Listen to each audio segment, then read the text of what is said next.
নমস্কার বন্ধুরা, আজ আমি আপনাদের মশলাদার আলু ভাজার একটা রেসিপি করে দেখাবো। তার জন্য কড়াই আমি পরিমাণ মতো তেল বসিয়ে দিয়েছি। আমি এই রেসিপিটি সর্ষের তেলেই করছি, আপনারা চাইলে সাদা তেলেও করতে পারেন। তেলটা ভালো রকম গরম হয়ে গেছে। এখন এর ভিতরে আমি গোল গোল চাকচাক করে কেটে রাখা আলুগুলোকে প্রথমে দিয়ে দেব। এখন সাথে দিয়ে দেবো একটু লঙ্কা গুঁড়ো। এটা কিন্তু ঝাল ঝাল টক টক হবে, সেই বুঝে লঙ্কাটা দেবেন।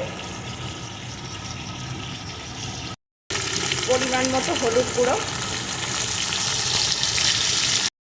স্বাদ মতো লবণ।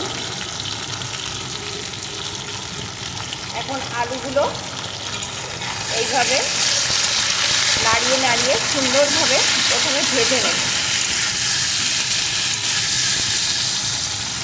মিডিয়াম টু লো আঁচে করবো, তাহলে পুড়ে যাবে না, সুন্দরভাবে ভাজাও হয়ে যাবে, আবার সেদ্ধও হয়ে যাবে।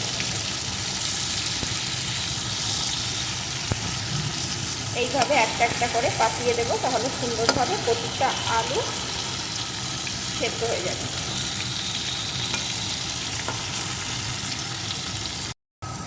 মিডিয়াম টু লো আছে এইভাবে কিছুক্ষণ হতে দিয়েছি। এখন পিঠটা উল্টে নেব, তাহলে ওই পিঠটাও সুন্দরভাবে ভাজা হয়ে যাবে।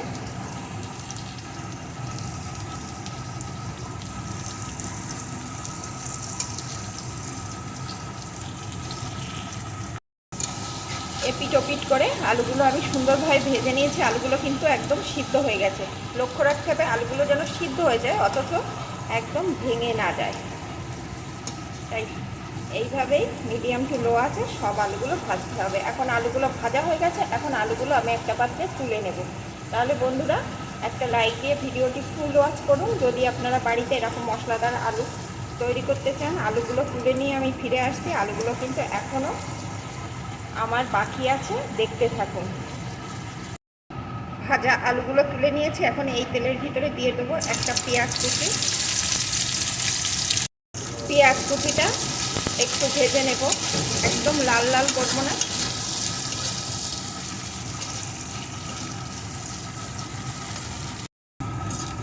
পেঁয়াজ কুচি একটু ভেজে নিয়েছি। পেঁয়াজ কুচিটা কিন্তু নরম হয়ে গেছে। এখন ভেজে রাখা আলুটা এর ভিতরে দিয়ে দেবো। সাথেই দিয়ে দেবো একটু চাট মশলা,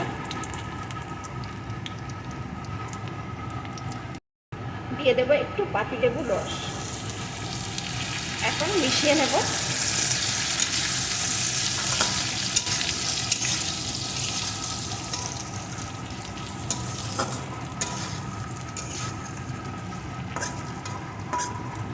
এখন কিন্তু আমার এই মশলাদার আলু ভাজা একদম রেডি। এটা কিন্তু বাচ্চা বড় সকলেই খুব পছন্দ করবে। শুধু শুধুও খেতে ভালো লাগবে, ডালের সাথে, রুটির সাথে, মুড়ির সাথে, যার সাথেই খান না কেন অসাধারণ খেতে হবে। তবে বাচ্চারা যদি খায় তাহলে একটু লঙ্কাটা বুঝে দেবেন। এখন এই মশলাদার আলু ভাজা আমার রেডি। টক ঝালেই আলু ভাজা খেতে কিন্তু অসাধারণ হয়। সবসময় একঘেয়েমি আলু ভাজা না খেয়ে একটু যদি স্বাদ পাল্টানো যায়, খেতেও ভালো লাগে, মুখের স্বাদটাও পাল্টায়। তাহলে বন্ধুরা, এই মশলাদার আলু ভাজা আপনাদের কেমন লাগলো প্লিজ কমেন্ট করবেন। ভালো লাগলে লাইক শেয়ার করে দেবেন।